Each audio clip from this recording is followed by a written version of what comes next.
আওয়ামী লীগ সরকারের মন্ত্রী এমপি থেকে শুরু করে সাবেক পুলিশ প্রধান বেনজির আহমেদ কিংবা এনবিআর থেকে বদলি হওয়া সরকারি কর্মকর্তা মতিউর রহমানের বিরুদ্ধে দুর্নীতির অভিযোগ ওঠার পর থেকে সরকারি কর্মকর্তা কর্মচারীদের সম্পদের হিসেবের বিষয়টি ফের সামনে আসে।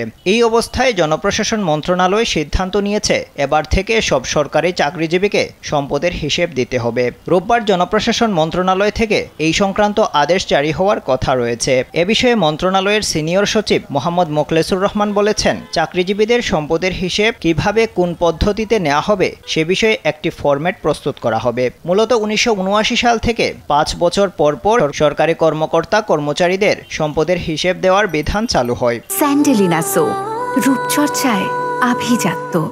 তবে আওয়ামী লীগ সরকারের আমলে চাকরির সেই আচরণবিধি কাউকে তেমন মানতে দেখা যায়নি। সম্পদের হিসেব দিতে সরকারি চাকরিজীবীদের যেমন আগ্রহ ছিল না, তেমনি হিসেব নেওয়ার ব্যাপারে তেমন কোনো গরজ ছিল না নিয়ন্ত্রণকারী মন্ত্রণালয়, বিভাগ, দপ্তর কিংবা সংস্থারও। দুপক্ষের অনীহায় হিসেব দেওয়ার বিষয়টি অনেকটাই কাগজে নিয়ম হয়ে দাঁড়িয়েছিল।